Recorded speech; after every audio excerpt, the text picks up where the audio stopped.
Hi there, in this video I will be showing how to make a universal beam or just a normal steel beam, and then you can end up making components list in a template with all of your different size steel for steel detailing, and then you can create full models and export them to DWG format and detail them in software like AutoCAD or DraftSite or something.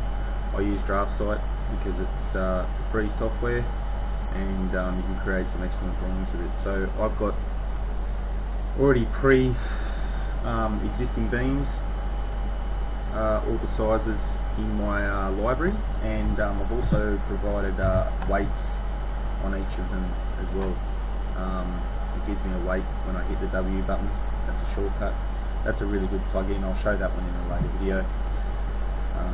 So once you do your whole job, you can select all of your components in the job and hit W, and it will give you a total weight of everything. Or you can select all your plates or beams or rafters, and it will give you an actual weight of each article in the job.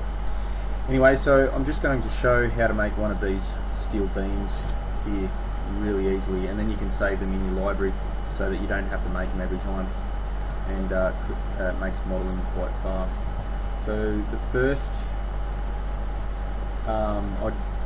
thing I do would be go to Steel Web Info. Shows you all the sizes of everything. So go to sections here. We'll show you all the sizes of universal beams, everything.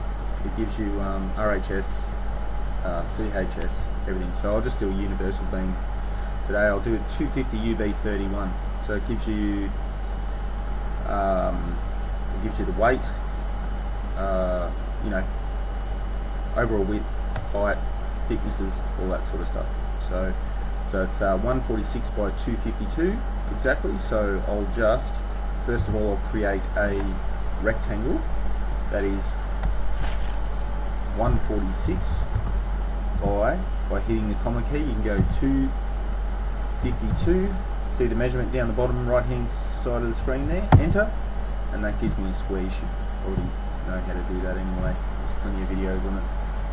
And now I want to do the 20-inch thickness, so I've just selected this line here, and what is it, 8.6. So then I'll hit the move button, M button to move, and then hit the control button to leave the other line there, and I'll move it over 8.6, 8.6, and I'll do the same with the other side, and it should just snap into position now because it remembers the last line that I did. Now I'm going to do the web, and the web on this one is 6.1. So half of 6.1 is 3.05 millimeters. Oh, I shouldn't have left that there. I should have just moved it. So then I can grab this and move it over 6.1. Yeah.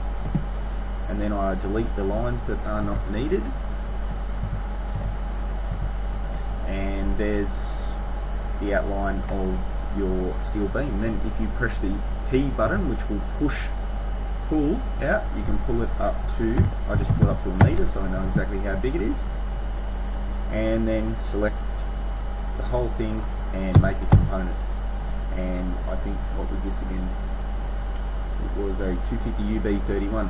Now I would type in UB 250/31, because that way all the UVs come up over here in your components list together in a line. If you do it a different way, everything will just be mixed up. So I'll just cancel that because this is my template. I don't want to actually wreck it or create something that's already there.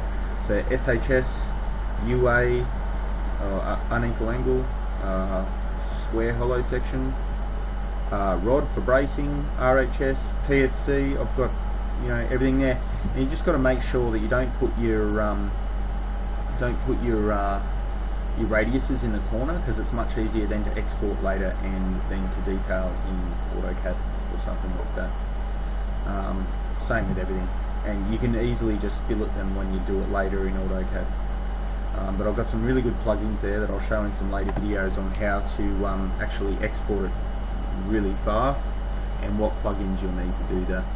But yeah, that's about it. Alright,